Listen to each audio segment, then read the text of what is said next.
तो होस्ट कोई भी हो, चाहे वो करण हो, चाहे वो सलमान हो, चाहे वो फराह खान हो, और वीकेंड का वार कोई भी हो, प्रियंका चहर चौधरी की क्लास जरूर लगाना है, क्योंकि कंटेंट का सवाल है, क्योंकि यहाँ पर सवाल है टीआरपी का। पिछले वीकेंड के वार में ऐसा कोई बहुत बड़ा मुद्दा नहीं था, क्योंकि दूसरे दिन ही वो रियलिटी सामने आ गई।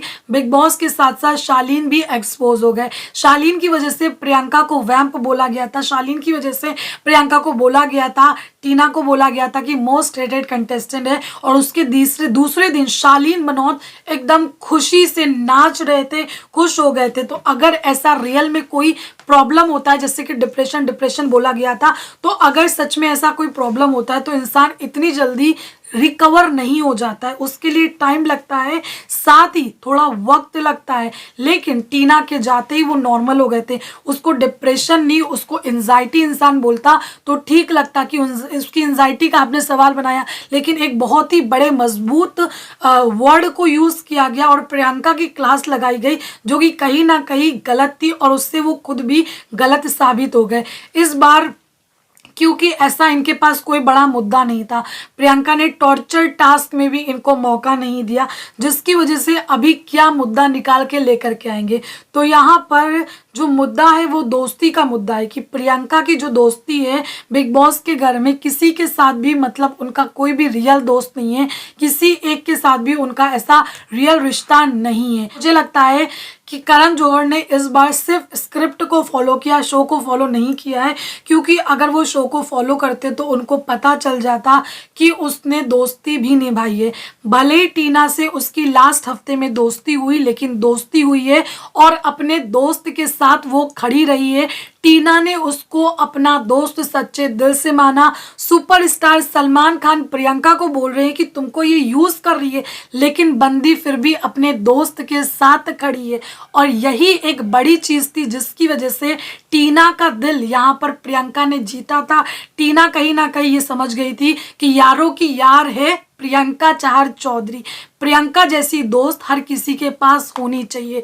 फिलहाल मुझे लगता है कि करण जौहर ने सच में शो को फॉलो नहीं किया है, स्क्रिप्ट को फॉलो किया और आकर के बोल दिया कि आपका कोई असली दोस्त नहीं है, आपका कोई भी असली रिश्ता नहीं है। अर्चना के साथ भी उसकी असली वाली ही दोस्ती है, लास्ट हफ्तों में हम देख सकते हैं। लेकिन जो नेचर होता है ना, हर किसी का नेचर अलग होता है। आपका नेचर अलग है, मेरा नेचर अलग है। जितना मैं अर्चना को समझ पाई हूँ, अर्चना का नेचर वो है कि अगर सामने वाले पर्सन की मुझे चीज सही नहीं लगेगी तो मैं बोल दूंगी और मैं लड़ लूंगी। जहां मुझे लगेगा कि मैं गलत हूं, मैं सामने उसके पास भी आ जाऊंगी। तो अर्चना का ये नेचर है। तो कहीं ना कहीं इनकी भी दोस्ती है, अर्चना की भी प्रियंका के साथ काफी अच्छी दोस्ती है। लास्ट हफ्ते में अर्चना क्यों नहीं मंडली के पास जा रही है, क्यों नहीं शिव के पास बैठ रही है, क्यों नहीं निमृत के पास जा रही है, वो सिर्फ प्रियंका के पास क्यों है?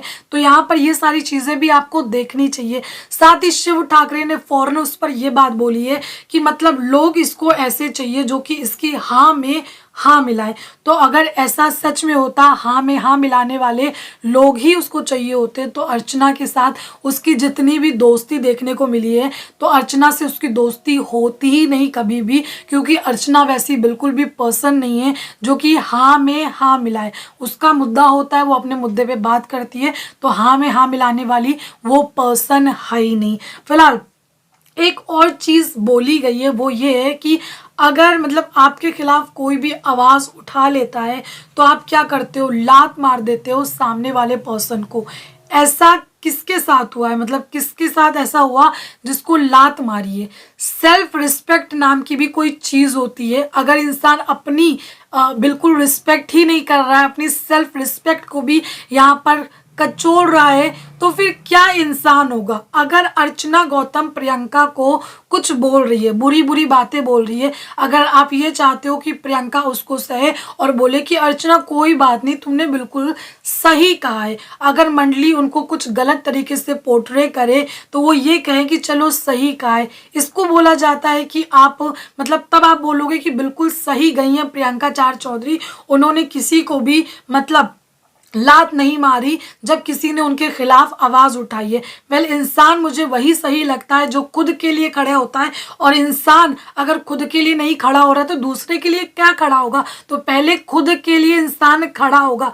यहाँ पर बात बोली गई है कि खिलाफ कोई भी आपके आवाज उठा ले, आप उसको लात मार देती हो। किसको लात मारी है यहाँ पर, मुझे ये भी जानना है। तो ये थोड़े से बाकायदा मुद्दे बनाए गए प्रियंका चाहर चौधरी के लिए, क्योंकि बाकायदा स्क्रिप्ट को फॉलो किया गया है। मुद्दा कुछ प्रियंका ने दिया नहीं इनको, तो इन्होंने सोचा कि अब लास्ट जो हफ्ते बचे हैं, टीआरपी चाहिए, कंटेंट चाहिए, तो ये सारी चीज़ें निकालो। क्या आपको लगा कि इन सारे सवालों में कोई ऐसा लॉजिक था, कोई ऐसी बात थी जो कि बैशिंग वाली चीज़ आपको लगी है? फिलहाल आपका इस पर क्या कहना है, कमेंट करके ज़रूर बताएं। मिलते हैं आपसे अगले वीडियो में। Thank you.